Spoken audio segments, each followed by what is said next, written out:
তা তো অবশ্যই জনগণের ম্যান্ডেট প্রাপ্ত একটা গণতান্ত্রিক দল, গণতান্ত্রিক সরকার যদি দেশে আসে, তাদের যে উইল ফোর্স থাকে, তাদের যে মাঠ লেভেলে ওয়ার্কার থাকে, তাদের যে সাপোর্ট থাকে, মোরাল মানে সাহস থাকে, মানে একটা ফ্রিডম থাকে, এই দিক থেকে তো দেশকে শাসন করার যে মানে দেশকে শান্তিতে বা দেশকে একটা অবস্থায় রাখা, ভালো অবস্থায় রাখা, এটা রাজনৈতিক দলের পক্ষে এবং গণতান্ত্রিক ভোটের পক্ষেই সম্ভব, গণতান্ত্রিক সরকারের পক্ষেই সম্ভব।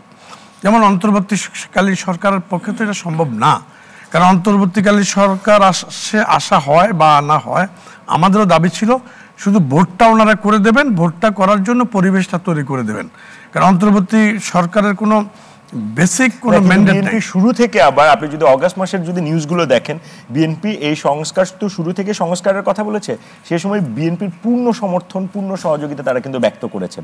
আপনারা প্রথম দিকে ন্যারেটিভে কিন্তু আপনারা খালি বলেন না যে একটা নির্বাচন করে আপনারা চলে, সেটা কিন্তু বলেন নাই বিএনপি। না, আমরা সেটা তখনও বলিনি, এখনো আমরা বলছি না। জি, এখন আমরা গভর্নমেন্টকে সহযোগিতা করতে চাই, গভর্নমেন্টকে দিয়েই তো, কারণ এই গভর্নমেন্টকে দিয়েই তো আমরা একটা গণতান্ত্রিক প্রক্রিয়া ব্যবস্থাপনায় যাব। অতএব এই গভর্নমেন্টের মাধ্যমে যখন আমাদেরকে গণতান্ত্রিক ব্যবস্থায় যেতে হবে, ট্রুলি একটা ভোট সুষ্ঠু নিরপেক্ষ, যেটার জন্য আজকে 15-16 বছর ধরে ফাইট করছি আমরা, যেটার জন্য আজকে প্রজন্মের পর প্রজন্ম বলছে আমরা একটা ভোট দিতে চাই, ভোট দিতে পারিনি, জনগণ বলছে, এখনো বলছে আমরা ভোট দিতে চাই, কতদিন পরে ভোট দেব, এই যে আহাজারিটা, এটার জন্যই তো আমরা একটা ইন্টারিয়াম গভর্নমেন্টের কথা বলেছি। ইন্টারিয়াম গভর্নমেন্টটা এসছে, কিন্তু এখন কিন্তু জনগণও ওই একই কথা আছে যে আমরা ভোট কবে দেব, ভোট দিতে চাই।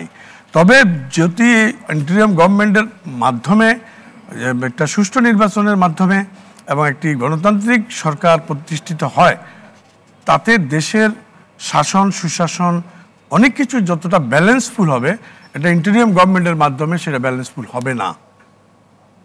যেমন ধরুন আজকে আওয়ামী লীগ যা করছে, বিভিন্ন ইস্যু তৈরি করছে, এগুলো কিন্তু একটা গণতান্ত্রিক সরকার হলে সম্ভব হতো না।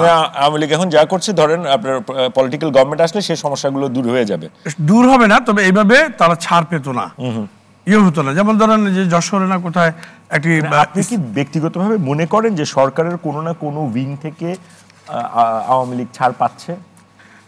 আওয়ামী লীগকে সরকার ছাড় দিচ্ছে না, তবে আওয়ামী লীগ সরকারের কর্মকৌশল, কর্মপদ্ধতির কারণে আওয়ামী লীগ ছাড় পেয়ে যাচ্ছে।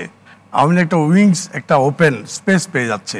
যেমন ধরেন একটা ভিডিওতে দেখলাম যে একটু আগে, যে যশোর বা কোথাও একটা ইসলামিক জলসা বা ওয়াজ হচ্ছে, সেখানে আপনার দুইজন অস্ত্রধারী মুখোশ পরে দাঁড়িয়ে আছে। এটা কি মানে সিমটম, এটা কি শো করে? এটা কি একটা, আমরা কি জঙ্গিবাদের দেশ?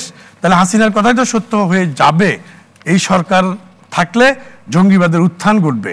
এখন আমরা ধরে নিলাম এরা লিগেল আর্মস নিয়ে দাঁড়িয়ে আছে, তো লিগেল আর্মস নিয়ে দাঁড়িয়ে থাকলেও কিভাবে দাঁড়িয়ে থাকতে পারে একটা ইসলামিক জনসভা বা কোনো জনসভায় এভাবে অস্ত্র নিয়ে?